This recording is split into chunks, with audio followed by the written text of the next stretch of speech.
Queensland Amusement Park, Namale, Chennai.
எனக்கு அன்பான சகோதர சகோதரிகளே, உங்கள் ஒவ்வொருவருக்கும் வாழ்த்துதல்களை தெரிவிக்கிறேன். My dear beloved brothers and sisters, for each and every one of you, I bring my loving greetings. வெளிப்படுத்தின விசேஷம் 1ஆம் அதிகாரம் 18ஆம் வசனத்திலிருந்து நாம் தொடர்ந்து தியானித்துக் கொண்டிருக்கிறோம். We are continuing to meditate from the book of Revelation, chapter 1 and verse 18. வெளிப்படுத்தின விசேஷம் 1ஆம் அதிகாரம் 18ஆம் வசனம். மரித்தேன், ஆனாலும் இதோ சதா காலங்களிலும் உயிரோடு இருக்கிறேன். ஆமென். நான் மரணத்திற்கும் பாதாளத்திற்கும் உரிய திறவுகோல்களை உடையவராய் இருக்கிறேன். Revelation chapter 1 and verse 18.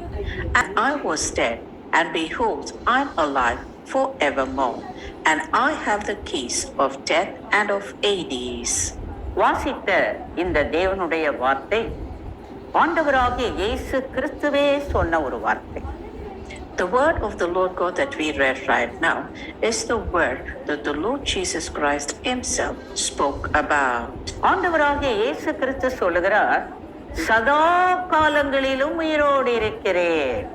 The Lord Jesus Christ is saying, I'm alive forevermore. இது எதை வெளிப்படுத்துகிறது என்றால், இதுவரையிலும் உயிரோடு இருந்த ஆண்டவர் இன்னமும் கடைசி